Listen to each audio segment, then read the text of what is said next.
Hello and welcome. I'm Jen Kutamarku, URBACT Partnership Officer, and I'm here with my colleagues that you will see just in a few minutes to walk you through the URBACT program. So actually we planned this session just before the grand opening of the URBACT City Festival, because we wanted you actually to have a better understanding of the URBACT program and its activities, so that you can then enter into the festival with a better understanding of how URBACT works, so you can better also understand what the URBACT cities have done over the last years and how they have developed the solutions to their problems and how they have transferred good practices across Europe. So let me start first with what URBACT is, and at all times I invite you to write your questions in the chat box. My colleague here, Julien Lambert, he will bring your voices into this room, so we can have a kind of interaction already. And we are going first to, with the rest of my colleagues, we are going to walk you through the URBACT program first with what is an URBACT city network, then what is capacity building for the beneficiaries of URBACT, but also beyond the beneficiaries of URBACT. And then we will close this session with what is capitalization and communication within URBACT and how a city involved in URBACT is visible through our different communication channels. And then I will keep the suspense until the end to reveal you when the next call for city networks will take place. All right, so to start with, let's see what URBACT is about. So URBACT is the first and only instrument of the European Union financed by the European Regional Development Fund, and also the member and partner states of the European Union, and to enable cooperation amongst the European cities.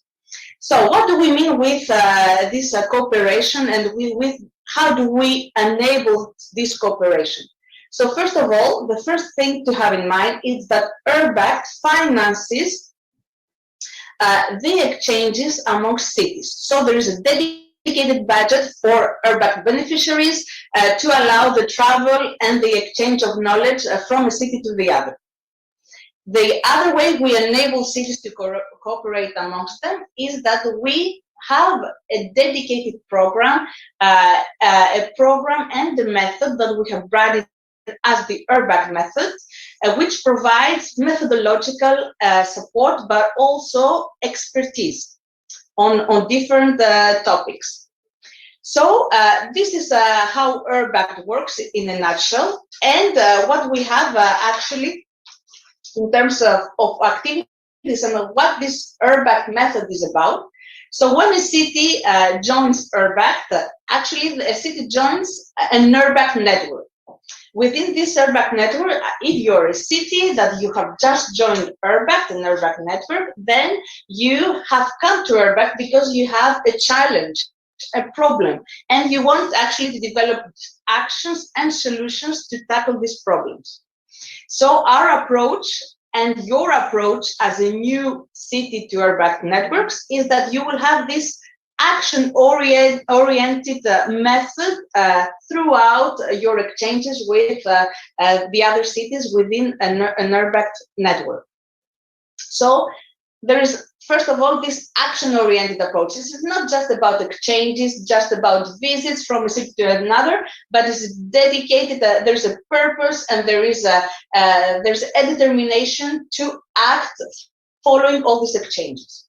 Then these exchanges actually go hand in hand with what we call the integrated and participatory approach. So if you are a new city within an URBACT network, what you will have to do is actually that you will set up a local group of stakeholders, an URBACT local group, which will gather different types of stakeholders at local level, from your municipality, from the civil sector, from the private sector. and you will all come together to find solutions, to exchange, and to get inspiration also from the other European cities, and at local level decide what would be the actions that suit your local context the most.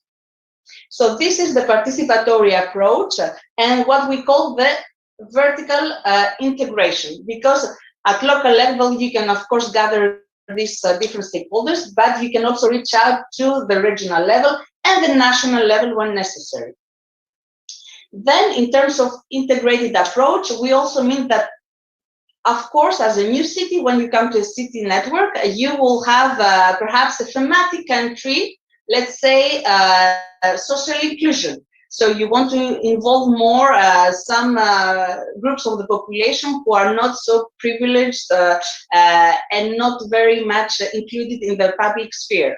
So in that case, you come with this thematic country, but at the same when you are at the URBACT program and the URBACT network, you have to think a bit wider and actually embrace other dimensions like the environmental dimension, but also the economic dimension. So this is what we call about the horizontal integration and the taking into consideration different policy areas at the same time. So this is, again, one of the most important pillars of the URBACT method. And then there is what we call this transnational exchange. So there will be exchanges, of course, between the European cities involved in an URBACT network, but there is also an interaction with the local level. So as I told you before, this local support group will be able to interact also with the other European peers and actually cross-fertilize the knowledge and the good practices each one wants to put in place.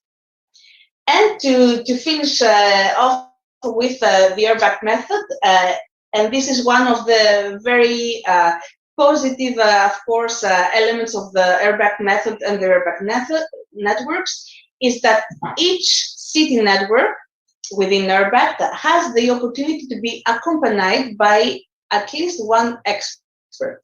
So here is also this thematic support I was telling you about before. So we provide the methodological support with guides and tools and the specific program each city has to follow to get the results they want to achieve.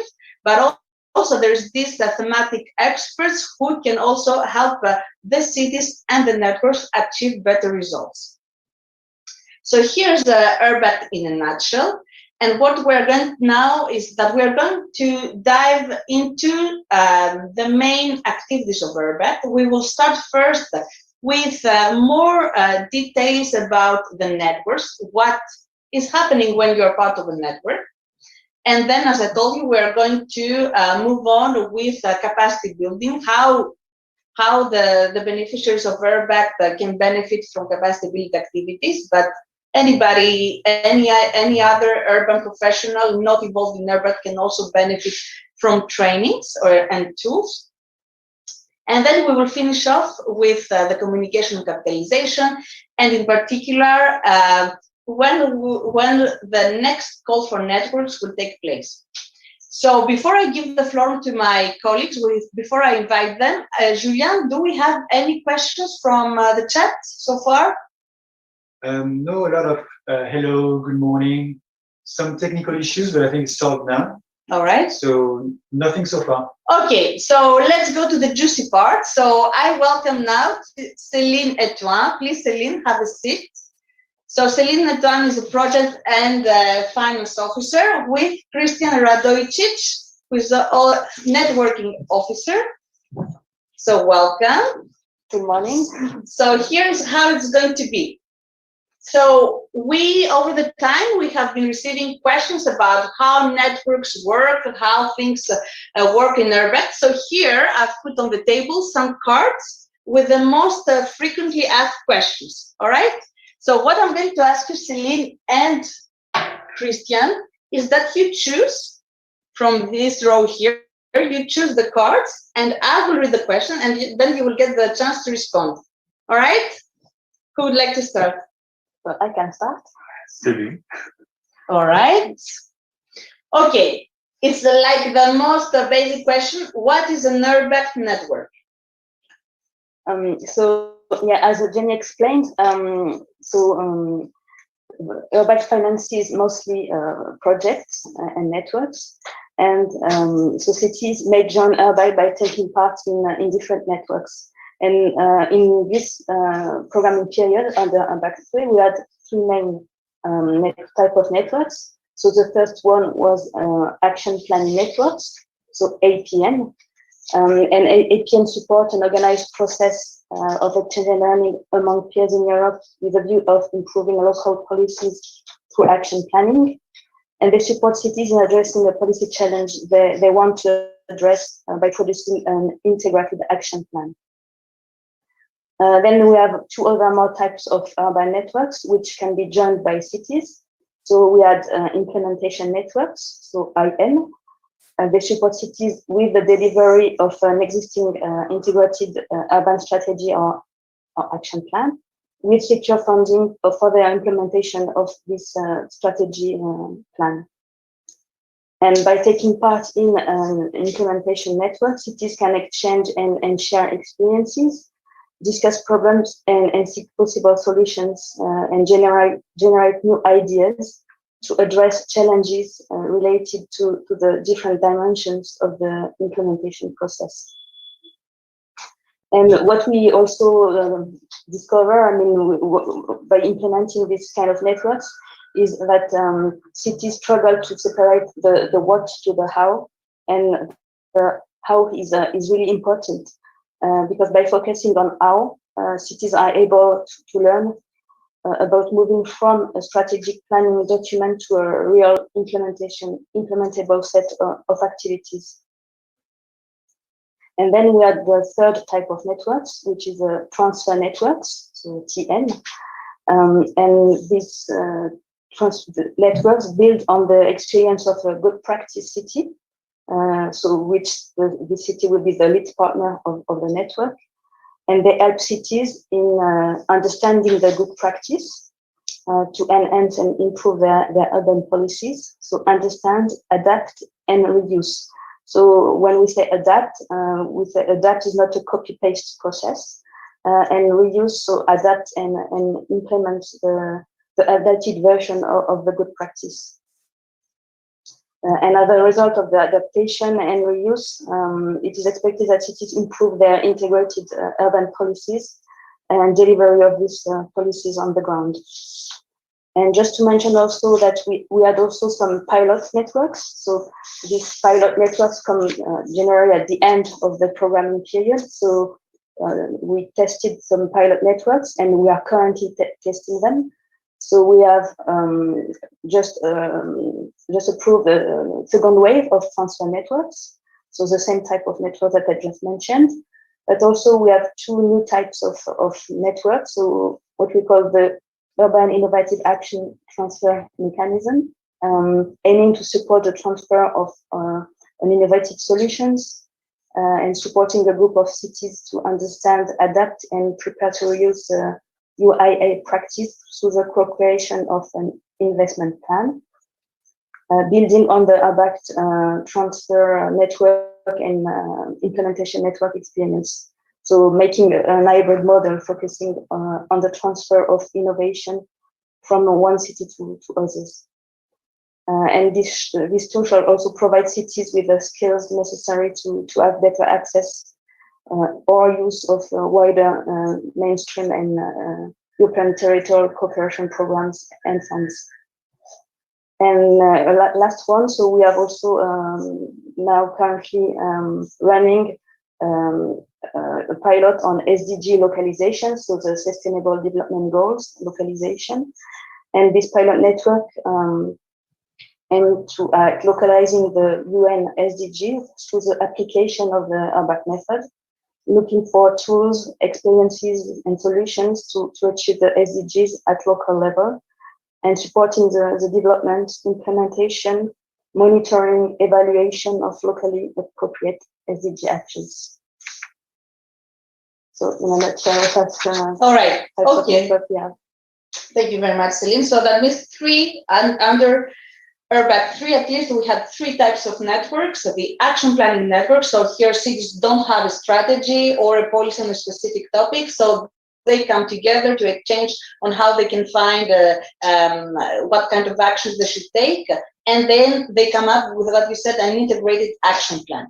All right, and then we have the transfer networks for, and actually now we are at the closure of the transfer networks, and that's why we have launched also this festival. It's a celebration of the transfer networks. We have 23 transfer networks, and they have reached their end. They have what you said, Celine, they have adapted, they have shared their good practices, and they have been transferred to other European cities. That's the beauty of the European cooperation. And we had also, one time we had implementation networks. And now we launched these 2 new types of networks you just mentioned as pilots. And depending on the results, we will also present them, introduce them under URBACT 4, which is approaching from 2022. So this is yet to be confirmed, but you can see already that have been some novelties that are being tested currently. All right, so perhaps we can move on to the next question. Chris, would you like to? Yeah, I will choose this one here. All right. So, what's the value of taking part in an URBACT network? What's the value? Whoa, that's a really good question. Lucky me. I like this question. So imagine Apple and Samsung coming together and sharing their experience and knowledge. Imagine what kind of technological innovations we would have. So, but this doesn't happen in a business sector. So here we have cities which we bring together to cooperate, to collaborate, and to share knowledge between each other. So the value happens actually at 3 levels: individual, institutional, and the city level. So if we, let's say with the networking methodology, when cities come together at transnational level, these are for individuals that represent their city and that work on a specific policy challenge, they share knowledge, they share experience from very different, let's say, parts of Europe with different cultural contexts, but also with different know-how. And this, when we put together different know-how, we get the multiplication, the multiplier effect of knowledge. And this is what where the real value comes. So this is the value at the individual level, learning, building the capacities. And then when they come back to the local level, at the city level, they learn by doing, by applying, let's say, the participative approach that you explained. They try to work with different stakeholders. They try to develop the ecosystem at the city level, a new ecosystem that will work together. So the ecosystem of actors, of stakeholders that will work together for this, let's say, policy challenge, and bring about, the new policies, the new, let's say, projects that would improve the development and go towards sustainable development, let's say. At the city level, it really works. So being in URBACT really works as sort of a springboard. So using URBACT as a springboard and being recognized at EU level as a city. So being a small city, maybe this means a lot, to be recognized by doing something more. So there is this added value. And finally, if we go back to the, let's say, everyday life of an officer, very often we deal with challenges of not being recognized for the work that you are doing. And being in URBACT can really get this recognition at the local, as an individual, that what you are doing is really good. So, bottom line, URBACT works really as an incubator to develop policies, projects towards sustainable urban commons. And at the same time, Chris, the thing is that at the same time, this all happens, this innovation that you were very well explained, and at the end of the process, at the end of the URBACT network, each city has something tangible also to show, not only to the colleagues, but also to the mayor at political level, but also at the citizen level. Exactly, this is this recognition. I mean, you're not heard, for example, by the political decision makers or the mayor. And with this, you get something behind. You get a backup. Look, what we are doing is recognize at European level is really good, and the mayor can listen then to you, and you can push forward the policies you are working on. So it's a really good springboard. Yeah. Great, thank you, Chris. All right, let's move on with the other question. Who would like to pick up the cards? It's me and then Celine 2 times or something like that. Whatever you like. Yeah. Pick up a card. So in any case, I will read it. So I'll put this one. Okay. So who composes an URBACT network? Who composes the URBACT network? Yeah. So we said we had plenty types of networks. Yeah, but the URBACT network is composed of a lead partner city, which coordinates, manages, runs the whole network, and the partner cities, which are part of the network, of course, and the lead expert and other thematic experts. So this is basically who composes the network, yeah, network itself. However, the network is much more profound. So at local level, we have the ULG, or but local group, and this is a network per se, network of stakeholders at local level. So this is another level of the network.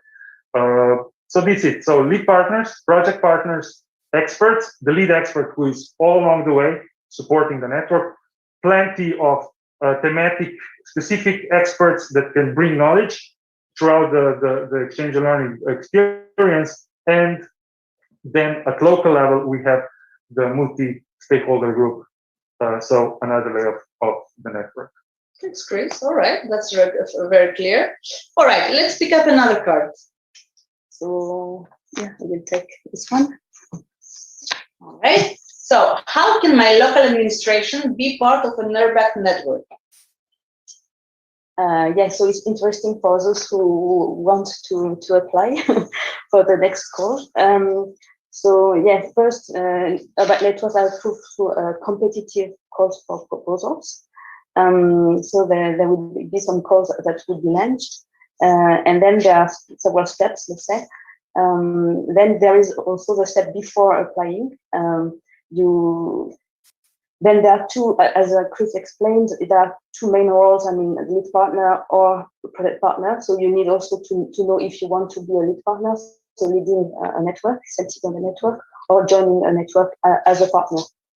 And we shall ask you some questions. I mean, why you would apply to an URBACT network. So you might have some objectives, like you wish to improve or change local policies. You want to share, exchange knowledge with other EU cities working on the same problems or challenges as your city does. Your city wants to develop, depending on the type of network, an interactive action plan or another type of outputs to tackle a local problem and face a specific challenge. And you want to involve inhabitants and relevant key stakeholders in the development of your local policies. So meaning also here, when we talk about the participatory approach. Then if you now are decided, I mean, you wish and you have this objective in mind, then you can apply to a local call. So there will be a local call network page that will be set up when the calls open. And we provide at the URBACT program and secretariat, we provide some guidance and tools. So we provide terms of reference for the call. So the terms of reference is the main document where you can find all the details about the application procedure, the eligibility rules, the duration, the budgetary elements, then also the eligibility or assessment criteria along which the projects will be assessed. And yeah, the document composing the application package, the submission procedure, and so on. And just to mention this, the application package is usually composed of an application form. And also we have some letters of commitments from the lead partner and the partners. and CVs from the project coordinators and the experts, the lead experts that you want to accompany the network. And then we provide also a guide to the network. So depending on the type of network, a guide where you can find all the details for you to understand better the activities to be undertaken during the URBACT journey for this specific network and the related milestones and expected outputs for this network.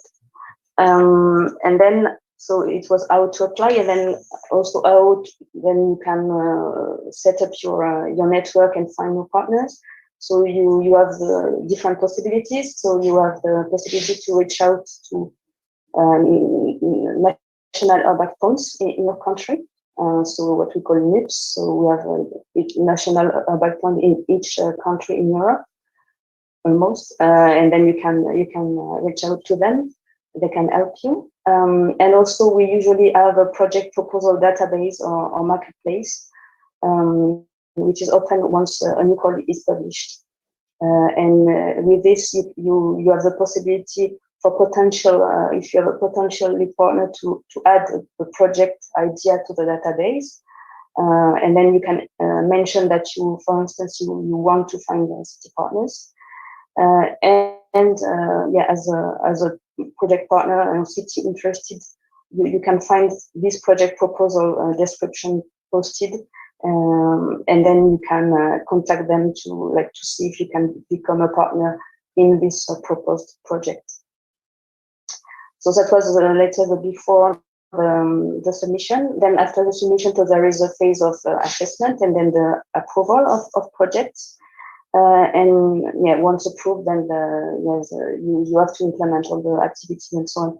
Just to mention again, because already Jenny and Chris mentioned it, but the ULG members and stakeholders, you can also be part. I mean, if you are an organization, not being a full partner, but you can also still be part of a network, being a member of this local group.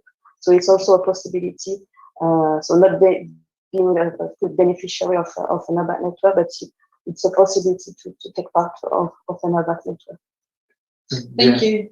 Just to add, there is also the pool of experts. So we have an open call at all times, open throughout the program period, where experts that support networks can apply to be validated, and only the validated experts can then support the URBACT network. So there is also this part of from the experts. All right. Okay. Thank you. So it's a competitive process. So if you want to apply for an URBACT network, you have actually to wait for an open call for networks, and then you will discover all the technicalities of how you can apply and how also you can find partners with the help of the national URBACT points or with the help of the Secretariat and stuff. All right. So let's continue because I want also to bring in some other colleagues. Let's continue with another card. This one. Okay. So what am I supposed to do if I join an URBACT network? What am I supposed to do? Okay, this really fits well in this previous question. I mean, okay, this was a submission and finding other peers in Europe and cities to build a network and propose and competitive process.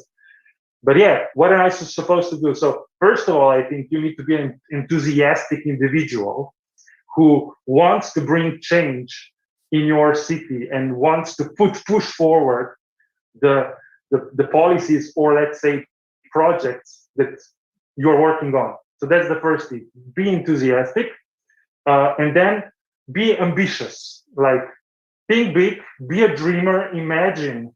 Yeah, John Lennon, imagine. Have this all the time in your brains. Of course, also realistic. But this comes with exchanging the knowledge and experience. Of course, there's also about commitment. You need to commit to this. It's a long process. I mean, it's a long journey. It's like at least 2 years, and you need to be committed to this. It happens that you change the job. This happens as well. It's reality. But in most of the cases, we have all along the process individuals that are committed to this. And finally, have fun by learning and by sharing the knowledge with other peers in Europe. And it's always fun when doing this. So learning with fun, and then you get this motivation that you need, the inspiration to then do change at local level. Chris, can you tell us a bit? You said that one is committed when they are part of an URBACT network. What are they committed to exactly? Can you tell us some standard activities within an URBACT network? So they're committed to. So first of all, we have this, let's say, contractual level where the city as an entity signs the contract with the network and other cities. So they are committed to be a part of the network for a specific time duration. Individually, at the individual level, you're an employee, of course, by the city administration, and you can change your job and so on. But commitment is more about being really committed to what you're working on, and be active, be accessible to your partners all the time. Of course, maybe you don't have a lot of time, but there's a lot of time also dedication that you need to have for the projects, which adds to the normal work that you already have, most probably. Yeah. So it's a commitment to the network in terms of participating in transnational meetings, so visiting the other cities and having meetings with them to brainstorm on the different challenges and possible actions, but also being committed to participate in meetings with the local stakeholders within the local support groups. And also there are some extra activities like communicating at local level what the situation is, what they have been doing within URBACT, and also perhaps also producing some outputs like reports or plans or other documents that each city thinks is necessary for their work. All right, so this is in terms of commitment and motivation. So let's move on with, we have 3 more questions and then we will move on. So please pick a card. So we can take this one. Yeah. So how long does an URBACT network last? This is quick. Yeah, so I will speak about what we have been doing in URBACT 3 mainly. I mean, usually networks run for 30 months we had 2 phases, not for the pilot network, but for the other network, well, main networks that we had. So 2 phases, 6 months phase 1 and 24 months phase 2. So because also in phase 1, so we asked for to submit, let's say, less detailed and with less partners proposal, let's say. And then phase 1, the 6 months, is there to prepare, to help and prepare, submit a complete project proposal. And so the lead partner and the partners at the time to enlarge the partnership and then refine the issues and the challenges to be addressed, prepare a detailed work plan for the 2 years of the phase 2, and defining the key project deliverables. And then phase 2 is really the implementation of all activities at transnational and local levels, aiming at producing the main outputs. And with some communication dissemination activities also in parallel. So pilot networks are usually shorter, like, let's say 18 months, 20 months, with unique phase. So we will see also in URBACT 4 if we go for unique phase or phase 1, phase 2 again. But that was the usual setup. And then just to say, because here we are speaking about the duration of an URBACT network, but just to say that usually, there is an impact beyond after the end of the project network. So that is also something that is an added value, that you are still part of an URBACT community. There is a long-lasting effect of networking. and also usually your profile, the profile of city is raised also at EU or even international level. Yeah, can I add, like, I think it's long enough so that one gets used to it, and then you just want to continue and have more. I agree. I think that's like, in my perspective. Absolutely. Because there is bonding at local level with the stakeholders, but also then with all the EU peers. It's long-lasting friendships that are being built. Absolutely. Yeah. So I will now pick a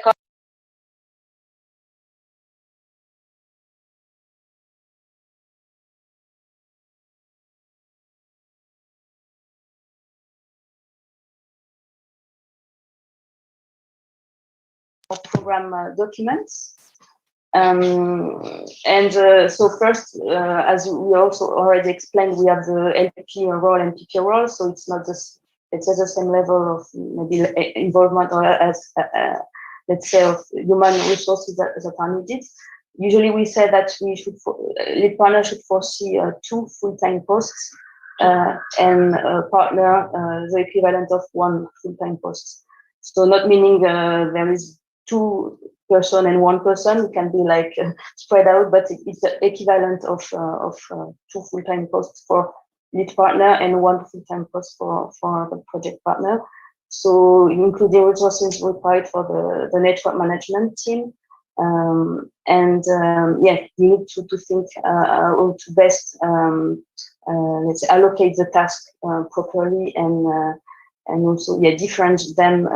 So for instance, you need to have some staff with appropriate skills. So that are different for project management or for finances or for communication or this kind of things.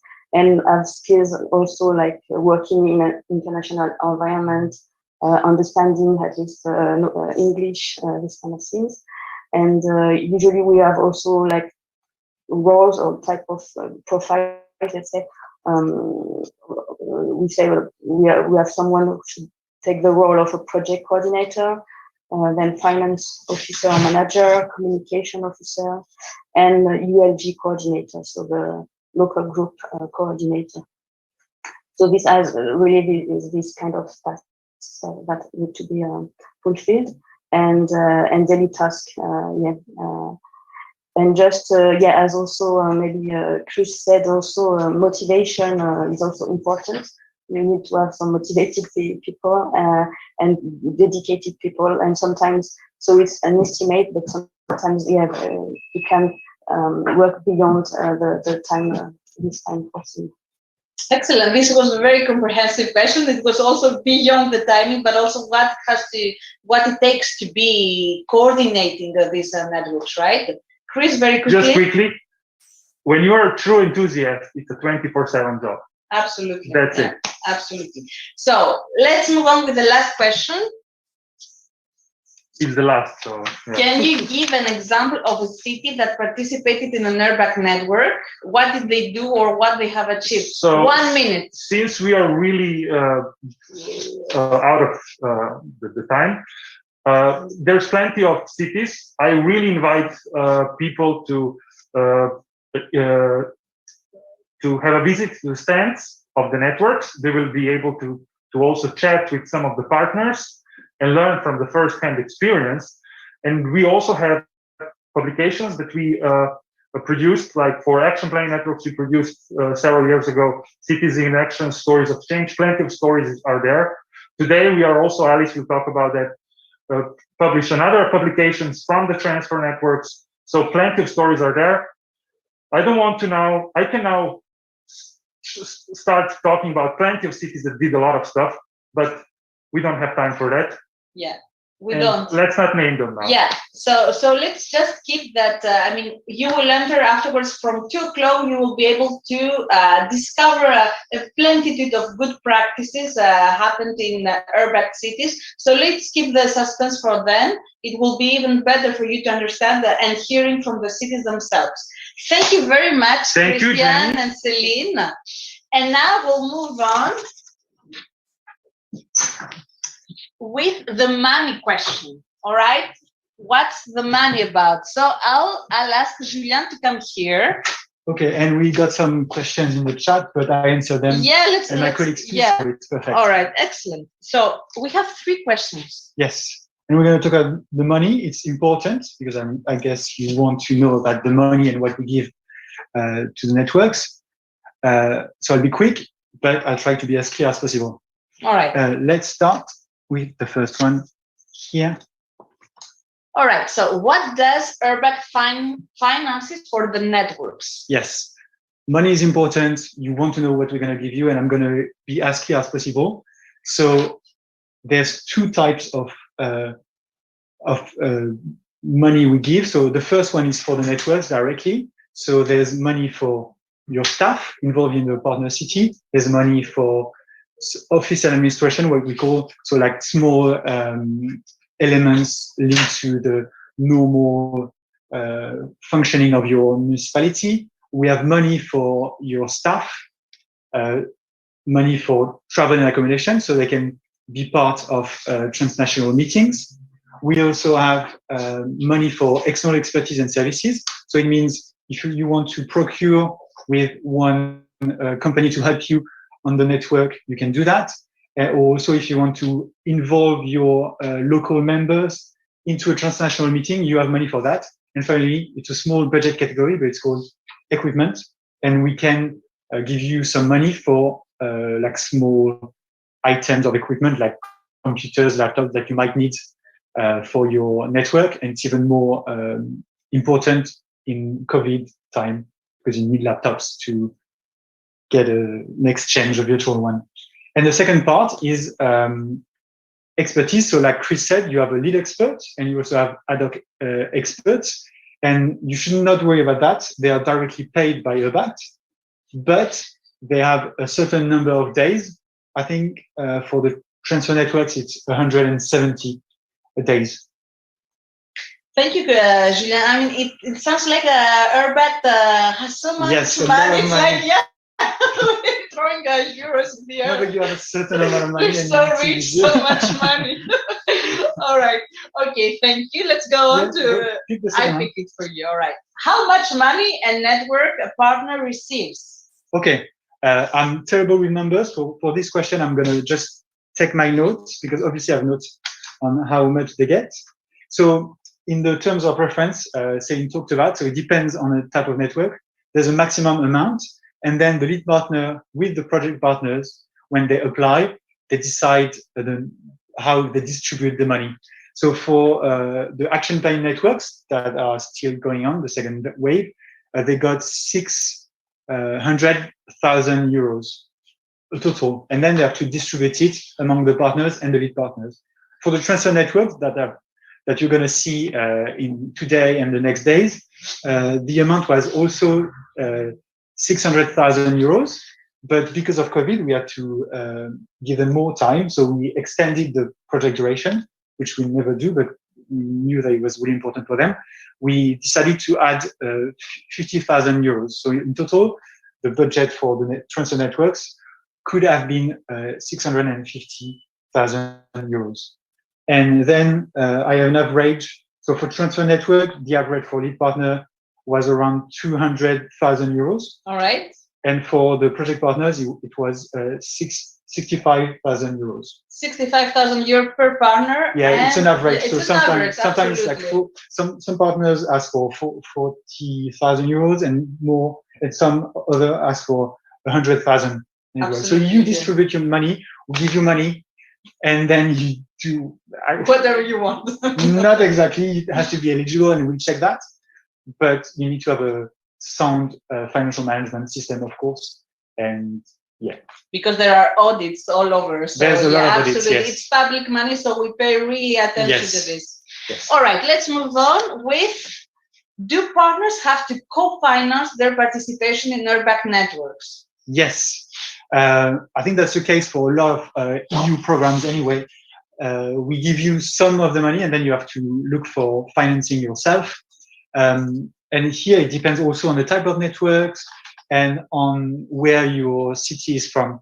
So as you know, it's an ERDF, European Regional Development Fund.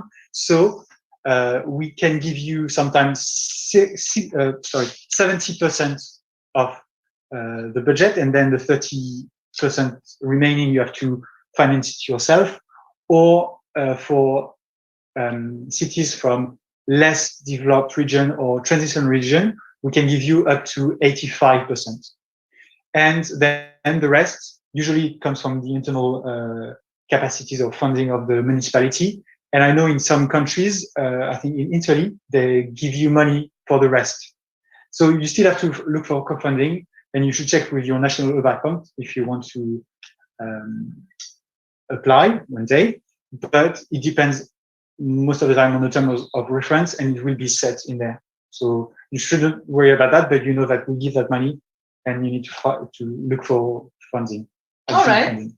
Thank you very much. I think it was very clear, at least to me. Perhaps we can see if there are any questions in the chat, Julien, that yes. We can further respond to. Yep. And jingle, please, because we are going to welcome now our capacity building officer, Clémentine Gravier. Please, Clémentine, come and join us. Hello. Hello, everyone. Hello. If that's okay, Jenny, I'm going to check out. Yeah, I'll put on my mask if you like. Yeah, because it's getting hot. And there's no question so far. No question, so it was super clear. Thank you. I hope so. Thank you, thank you, Julien. So, Clémentine, capacity building, very quickly. Let's take 5 minutes max. So we have 3 questions that come up a lot. So please choose one. All right. What does capacity building mean in URBACT? Basic. Okay, easy one. So let me start by reminding what you said at the beginning. So the general objective of URBACT is about helping cities to design and implement better and more sustainable urban policies. And like Jenny also explained at the beginning, we want to do that through what we call the URBACT method, which is about participation, integration, and action learning. And action learning basically means testing and learning by doing. So capacity building, what we understand by capacity building at URBACT is all the methodological support that we provide to city practitioners, to people in cities. So let's say tools, guidance, trainings, in order for them to improve their skills for project management, in order to work in a more participatory way, with an integrated approach, and in order to work as well across city departments. So capacity building actually happens through all URBACT activities, so as well networking and capitalization. So it's really a central and cross-cutting pillar of URBACT. Thank you very well. So let's pick another card. So who benefits from capacity building activities, Clémentine? Okay, so obviously our capacity building activities are developed mainly for our beneficiaries. So you need to be part of an URBACT network in order to take part to some of the action that we do, like universities or campus at national level. So you need to be URBACT beneficiaries. But in the future, and with my colleague Alice, who is capitalization officer, we are working on developing capacity building related to capitalization on issues linked to gender, digital, and climate change. Thank you. And this will obviously not be only for our networks, but as well it may be open to other people outside of the URBACT network. So if you are interested, stay tuned. Excellent. And final question. I'm not involved in urban networks, but I want to attend trainings and use new tools on participatory and integrated policy making. Is it possible? Okay, so like I said, you need to be an URBACT beneficiaries to take part in training as such, like we organize them. So as I said, we may develop some capacity building related to capitalization, and this may be open. But there is another way for you, if you're not involved in URBACT networks, to access all of this material that we develop. because last year we launched what we call the URBACT Online Toolbox, and there it's really a repository of all the URBACT capacity building material. So you will find tools, guidance, videos as well. We like recorded trainings or tutorials, and all this material is organized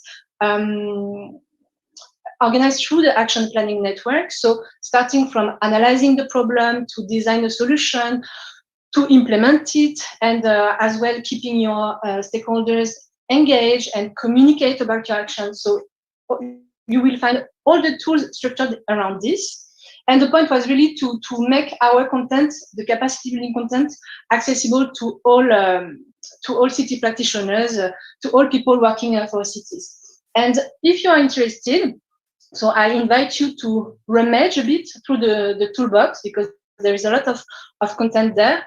And even better, you can join me this afternoon at the URBACT stand, because I will do a live demo of the toolbox at 5 o'clock. Excellent. So Julian also, he puts all this information in the chat, links, and also we can see, you can see on your screen that there is this live demonstration at 5 o'clock. So if I'm a city administration, if I'm working in a city, and I want to learn which tools I can use to bring together different stakeholders in my city to work together, then I can go to this URBACT toolbox and find these tools and guidance on how to do it, right? Exactly, and I will explain all this afternoon how it works, all these different categories. There is question corresponding to needs that you may have at your city level, and then dedicated tools. So we'll go through that this afternoon. It's quite self-explanatory, but I will maybe this afternoon guide you through the toolbox, and maybe highlight some of our latest tools, and maybe hoping to give you that you feel like visiting more the toolbox. And I know that Clementine, you will also announce some activities and trainings that will follow in the coming months, right?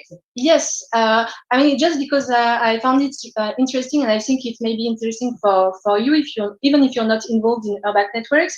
In the coming months, we are at the moment working on developing capacity building support in order for cities to fund and resource their actions. So this will be a big package of support, material support, that will go in the toolbox in a few months. So as well, I think I'm very excited about working on this, and I think it can be very interesting and useful for cities. So stay tuned as well for this coming in a few months. Many thanks, Clementine. Well done. Thank you very much. And so let's finish up this session. 3 minutes, let's take together with Alice Fauvel, our Communication and Capitalization Officer. Welcome, Alice. Hi, Jenny. So, Good to see you. So, Alice, we have 3 questions for you, all right? So please pick a card. Okay. Oh, sorry, It's okay. So, how do I learn about if and when there are calls for networks? Yeah, so we often have this question. It's a good question. So it's super easy. Basically, if you're following us on the different channels, you can't miss a call, basically. So for example, on the website, the first thing, when you arrive on the homepage, we have a slider. When we have a call, usually the first thing that you see. So I also seize this opportunity to remind everyone about all our social media channels, right? So we are obviously on Twitter. We are also on Facebook.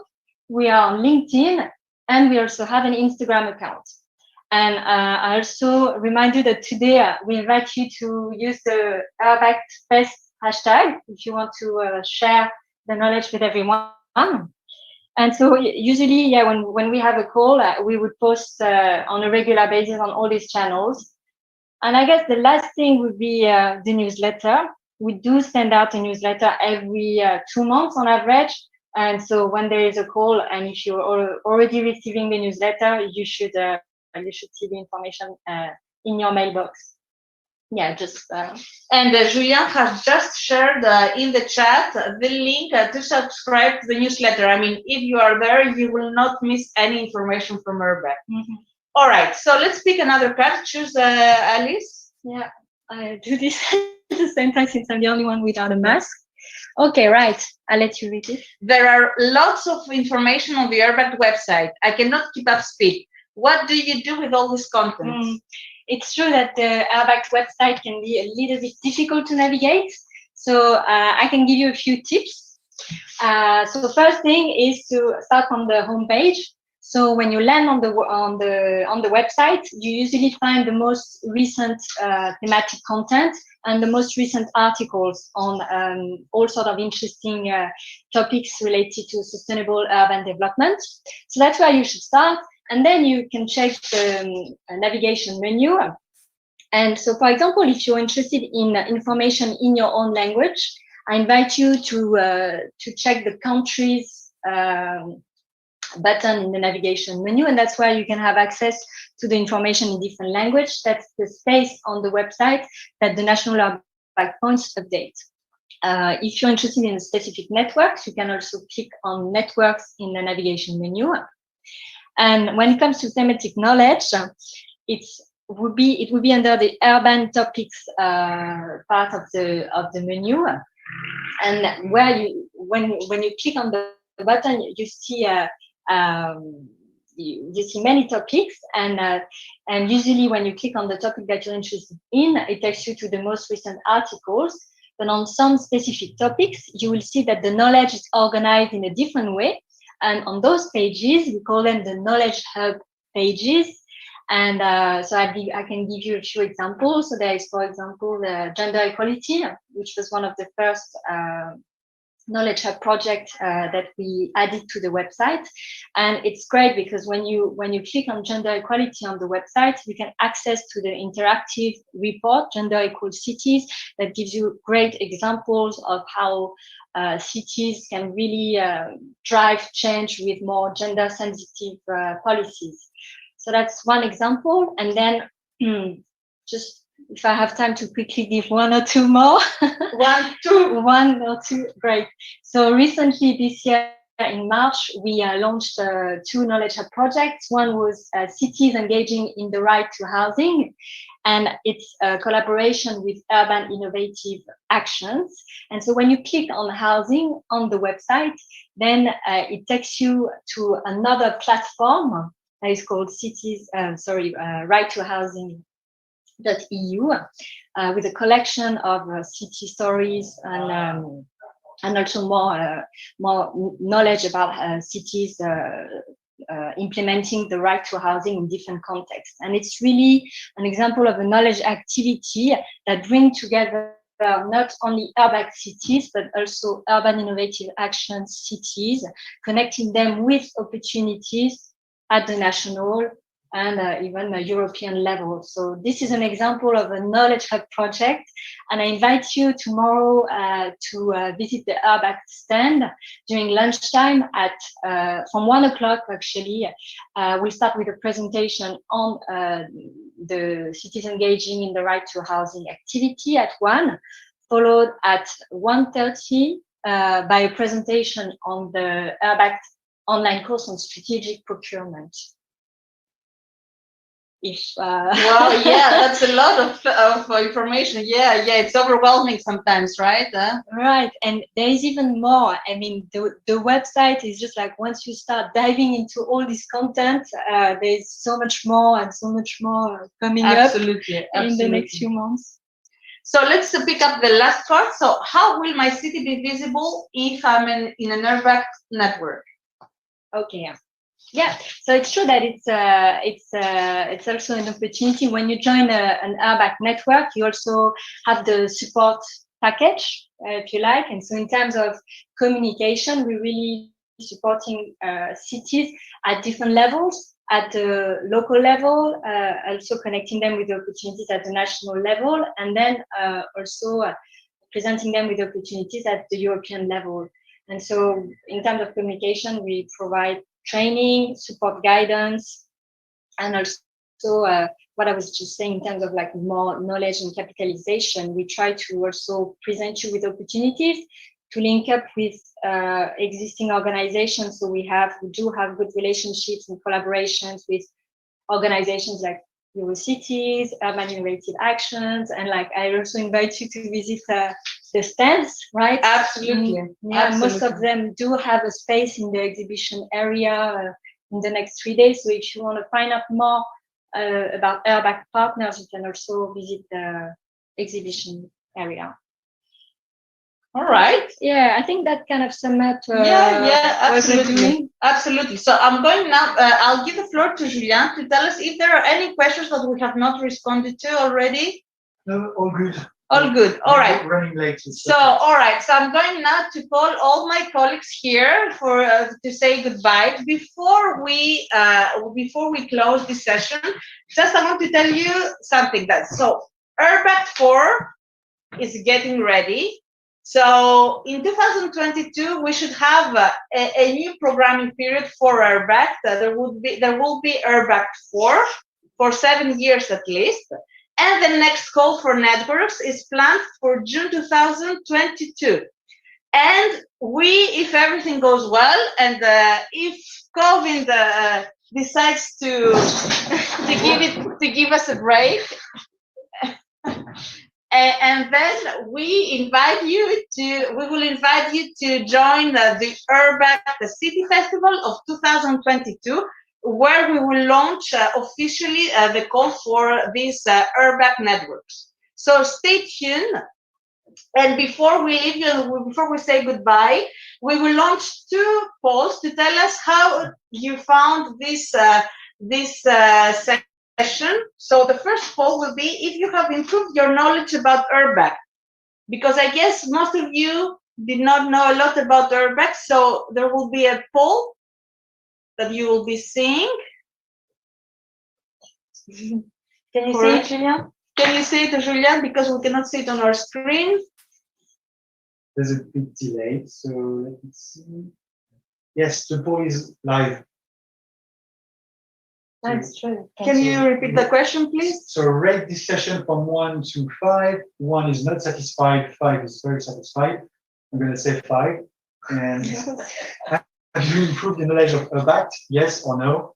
I'll say no because I knew all of that. So So it's for you, Yes. 0%. Wow. You know everything. With his notes. All right. So should we stay a bit more to wait for the results? Just click on the right hand side of your screen on poll. So you have chat, poll, Q&A, Twitter, Kahoot. Click on polls and you can answer the question. All right. Should we wait a few seconds before people respond? Yes. All right. And also, before we close and before you respond to the poll, just to let you know. So be at 2:00. Connect again to hop in, so you can officially then kick off the festival, the city festival, with the opening ceremony. We have 2 other colleagues from Brussels who will be connected and who will kick off this festival. We would really like to thank you for being here today with us. I really thank my colleagues here. You had the chance to meet 6 colleagues, 6 members of the URBACT Secretariat. You have also our contact details on the URBACT website under URBACT organization, so you can get in touch anytime you want. So thank you very much. Stay safe, stay well, and see you soon. See you soon. Bye-bye. Enjoy the festival. Allez.